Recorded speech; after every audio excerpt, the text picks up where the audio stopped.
Douglas Bickford. It is October 15th, 2021, 10:26 a.m. here in Klamath Falls, Oregon, which is my hometown. Almost 12 months now. I got out of a toxic relationship. I left everything I owned. I took my 3 cats, an old RV, 1987 Prowler, a 1987 Dodge van, a few clothes, and I hit the road. Okay. I got myself in a toxic relationship in uh, May of 2017. I put an ad on Craigslist. Normal guy looking for a normal girl. Okay, that was the title for uh, my ad on Craigslist, which they don't have that anymore because it's all turned into prostitution and selling sex and all that stuff. And then the perverts, sexual perverts that are out there. All the weird crap people do behind closed doors that nobody knows about. Anyway, the reason I did that is because I had no self-esteem. Self-esteem is how you feel about yourself. Self-love, it's also self-love, self-confidence, self-worth. Okay. You can't, here's the thing about self-esteem. I had none. And I had none because I was sexually abused as a child, sexually, emotionally, and physically abused as a child by my evil mother and father. That carried out through my whole life. Okay. I never had any self-esteem for 65 years. Okay. Because being sexually, emotionally, physically abused as a child. And so everybody I got with, 4 marriages, I always ended up with people that abused me, emotionally, physically, or sexually. Even friend relationships. Because I had no self-esteem. That's what we attract. Because you attract exactly what you are. Here's the thing about self-esteem. Number one, you can't love or be loved without it. Number two, you can't be content without it. And it's number three, it's the absolute most important thing you can have as a human being. Because you can be in relationships. I'm talking about regular friend relationships too. You can be in romantic relationships all day long. They'll always turn out toxic because you don't love yourself, and then you attract exactly what you are. You can't love and you can't be loved without self-esteem, so you'll attract somebody that doesn't love themselves because they can't be loved or love. Because healthy people don't want to be around unhealthy people. Okay? So you get exactly what you are. And I believe that the majority of the population, most of the population, is running around with no self-esteem. Number one, because nobody's teaching it. Nobody's teaching how to get it. And nobody's teaching how simple it is. I have it now because of a book called The Portable Therapist by a doctor of psychology here named Susanna McMahon. I've had it for about 10 months. 11 months, 10 months, something like that. Because of a simple concept out of this book. It's called mirror therapy. I call it mirror therapy. She doesn't call it mirror therapy. I call it mirror therapy. Here it is. You look at yourself in the mirror, you say, I love you. You say, I love my inner child. I'm going to nurture and take care of my inner child. And you say, I'm worthy to be loved. And you say, I'm worthy to love. You say those 3 things to yourself in the mirror every day. And very important, do not tell anybody you're doing it. Just do it. It's not something you want to tell your friends, folks. I've been doing it for 10, 11 months. And, or 10 or whatever. I don't breathe a word of it that I do. I don't do it I don't tell anybody. Because I got that toxic relationship, I got to come home. I bought a 104-year-old house here in Klamath Falls, Oregon. I paid cash for it because I got out of that toxic relationship because I believe I was blessed because I got out of that. We sold a house in Idaho and I got $143,000. So I got to pay. First thing I bought was because I left everything I owned.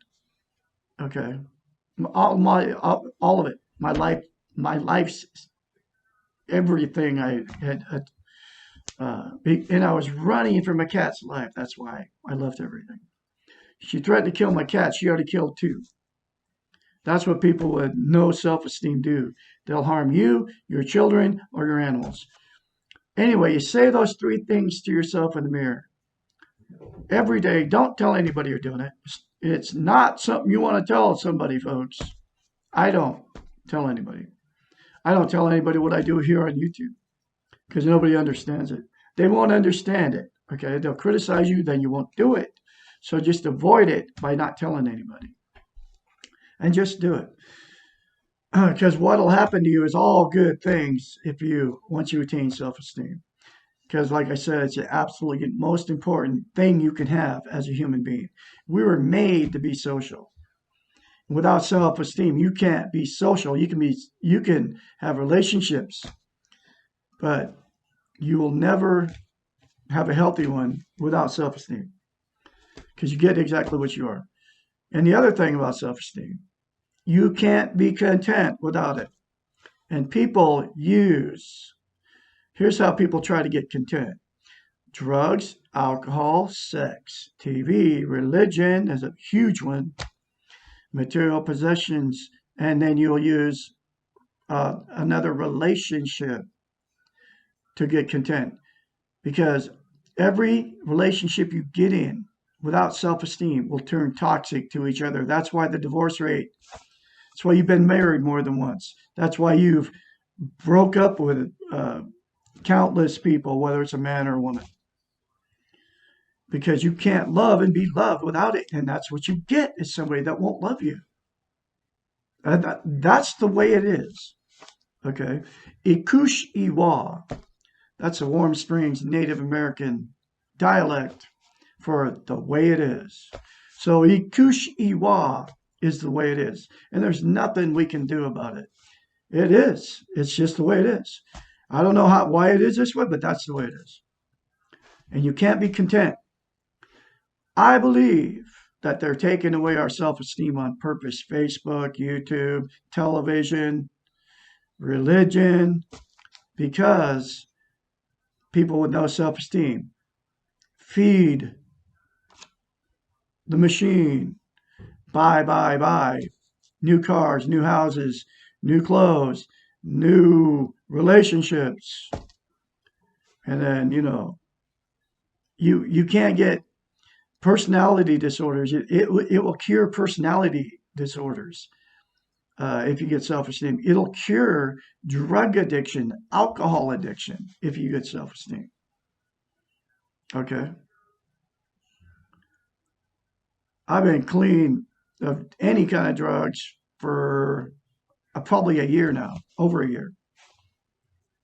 Because toxic relationships always involve the use of drugs, alcohol, caffeine, cigarettes, cheating on the other, you know, going to the bars, picking up total strangers, having sex with them, your wife, and another person.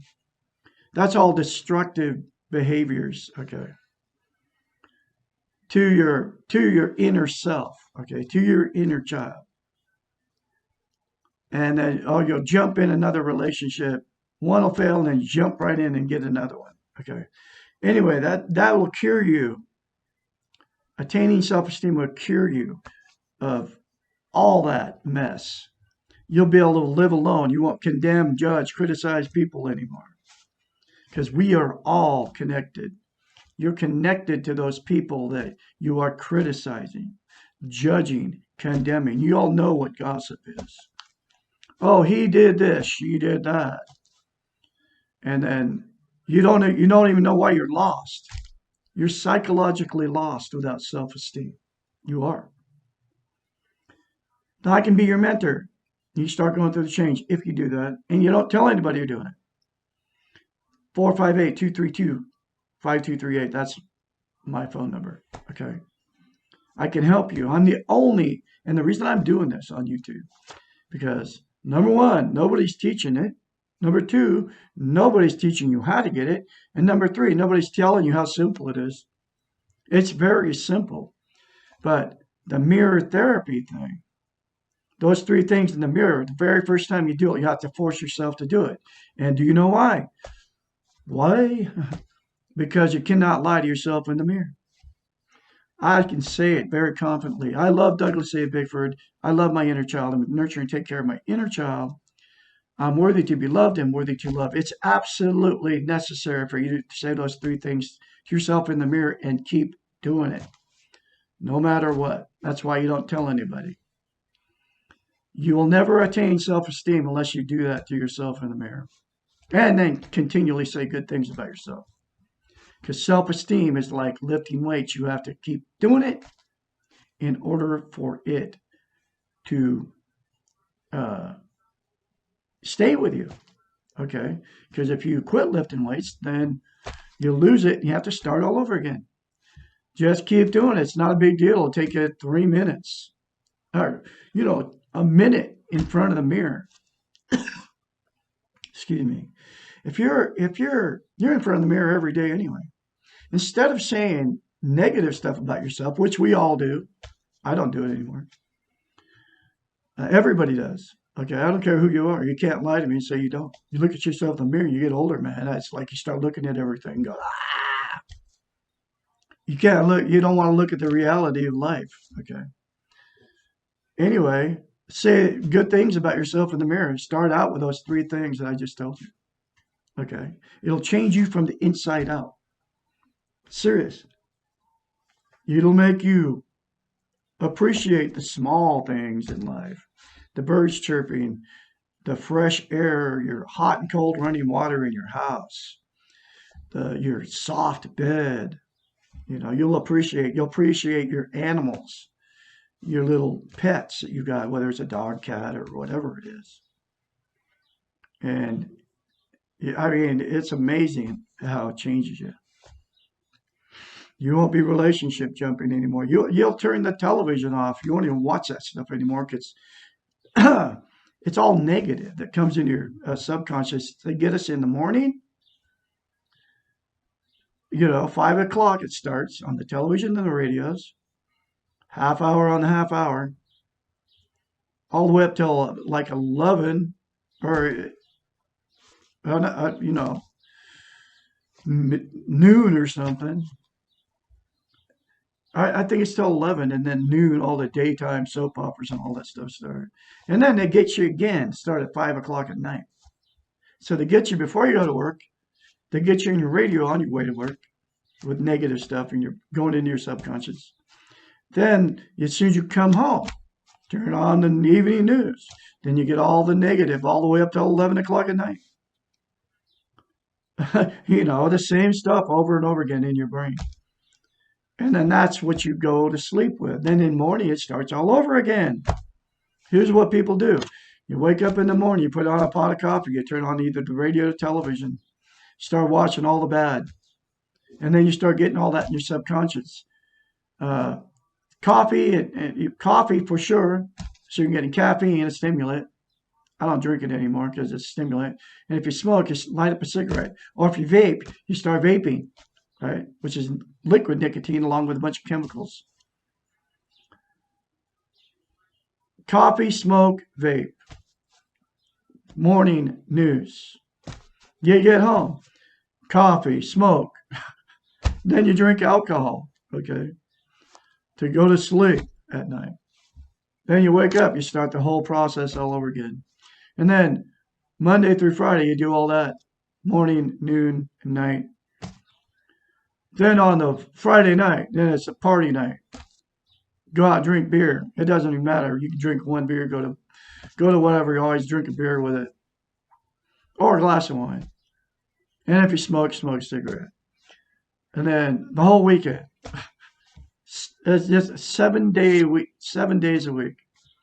Then constantly, you're trying to make yourself feel better with drugs, alcohol, nicotine, caffeine. Then pound yourself continually 24/7 with negative stuff off the TV. I won't turn it on. Okay. Anyway, I'm going through a chapter at a time from the Portable Therapist. This is chapter 73. What can I do for others? The very best thing that anyone can do for others is to be a good role model of self-esteem and social interest. You need to get this book. It's in a link in the description of this every video I put up. It's very cheap, between $5 and $15. Come right to your door. Read this book, folks. It'll change your life. And then watch me, sub, share, and like my videos. I have like 14. Or no, I have 20 YouTube channels. Wherever you find me, like, sub, and share my videos. This is a vital information that will change you. And it's all about facing the reality of life, what we live in. You have it in yourself. You're full of goodness. Okay. You have it in yourself to be content. And it's by attaining self-esteem, self-love. There are not nearly enough healthy role models in this crazy world. She wrote this book in the 80s. Okay, so she knew about this stuff before the social media and all this stuff, because she's a doctor of psychology, psychiatrist. And she talks about we and us. So it happened to her too. Self-esteem.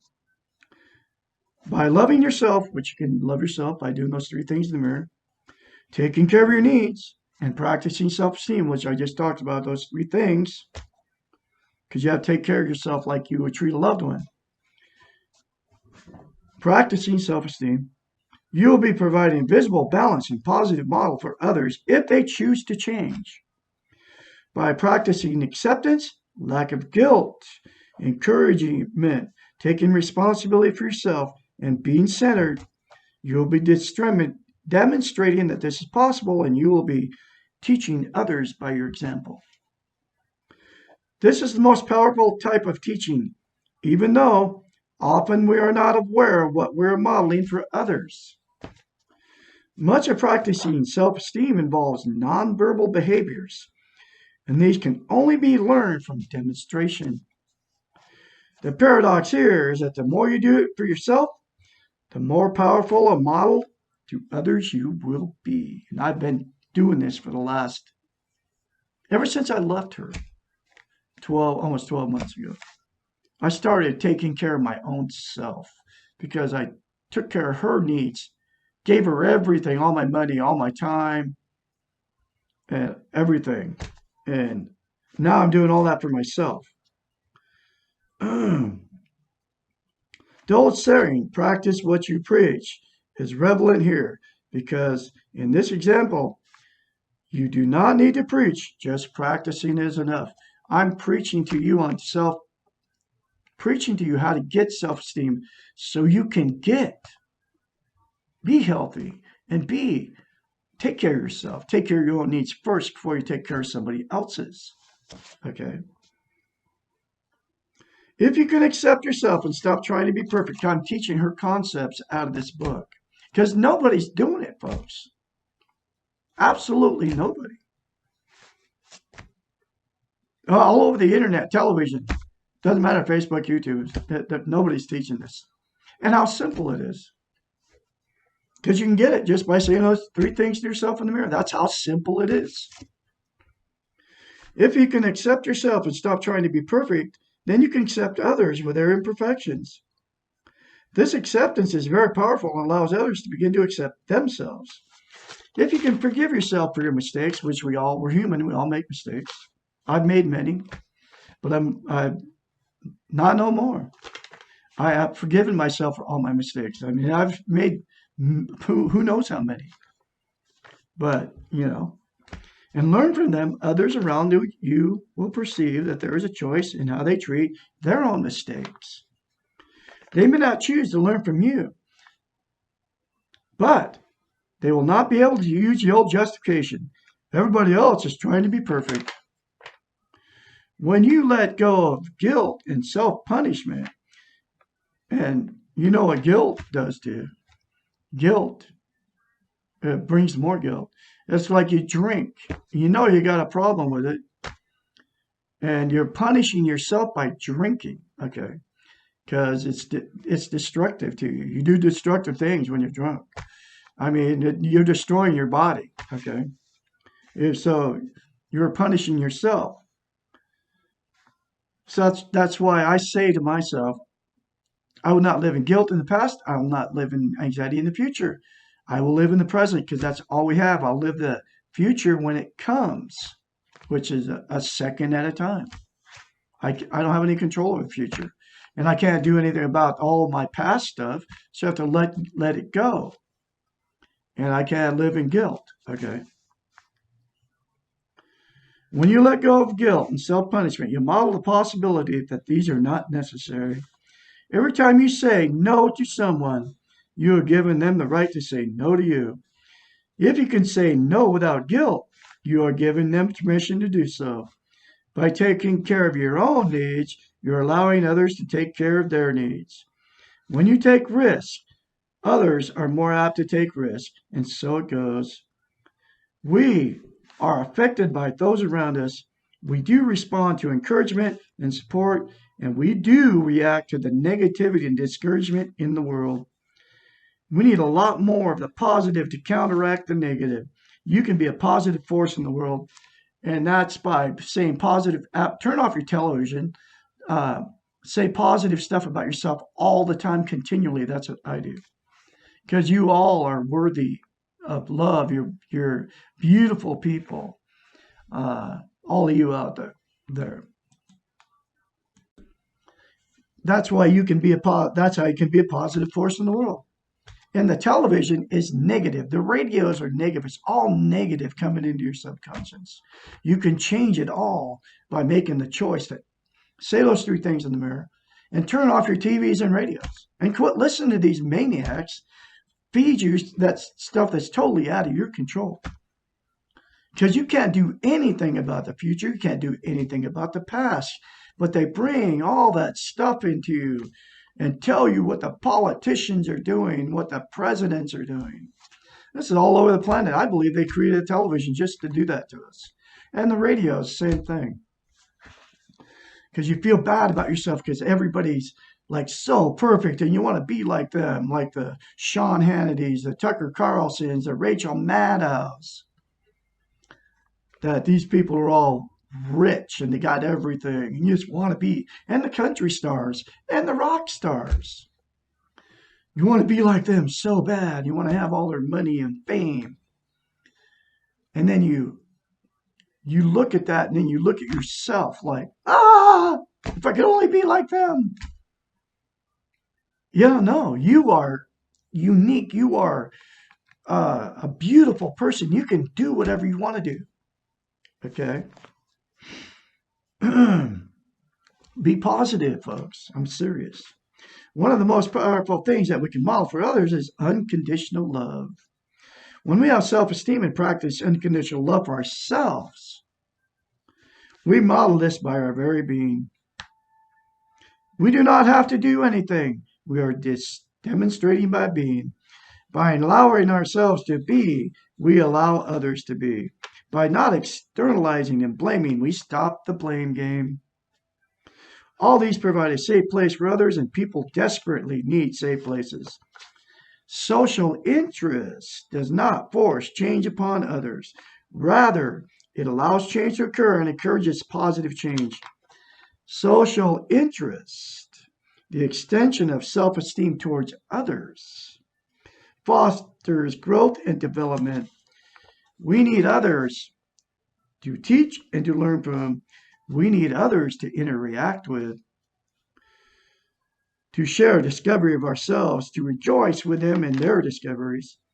We need others because we are all connected, united, and part of the same whole. Wow. We can grow together toward reunification. We cannot do this by ourselves. We also need others for the challenge of overcoming our separateness in the world. We need to discover our belongingness and to share our similarities. We need others as they need us. Not to take care of, but to be caring with. Not to do things for, but to do things together. In short, the best we can do for others is exactly the same as the best we can be to ourselves. This stuff is powerful stuff, folks. I kid you not, man. It will change your life from the inside out. And like I said, I can be your mentor. 458-232-5238. You all can be happy and you can all be content. And you can all be out of toxic relationships. Learn self-esteem and how to get it. And please listen to me. This stuff has happened to me. I am not the same person I was almost 12 months ago now when I walked out on a toxic relationship. I got woke up. I call it the Great Spirit. I got this book because first place I ended up was at my son's house, who is also with a toxic, alcoholic woman, abuses him. She beats him down like a right-headed stepchild. I was with the same thing, though. But for 3.5 years in that relationship, I knew there was something wrong. After 2 months after marrying her, I married her because I had no self-esteem after 3 weeks. I married her after she told me about a threesome on the first date that she had with her ex-husband in the house I traded for my house in Spokane, Washington. I married her after she bragged about how good the woman kissed and how beautiful the woman was and how beautiful the woman only wanted to have sex with her and not her husband. I mean, this is how I didn't have any self-esteem. If I'd had self-esteem, I would have never made it past the first conversation after talking to her for an hour, because she told me how terrible her family was to her. Okay. And how they deserted her and they did all this horrendous stuff to her. And then the next 6 days, she bragged about herself, how she loved to kill animals and how she killed animals, how she was this great farmer and how she was such a good musician and she played in a band and in her younger days and on how great she was, how talented she was. Anyway, but if I'd had self-esteem, I'd have never made it past the first hour of conversations. I would have never met her physically. Okay. Because I met her on Craigslist. Anyway, all that said and done, I'll have another chapter for you tomorrow, chapter 74. What is wrong with putting others first? Out of the book, Portable Therapist. Y'all have a great day out there.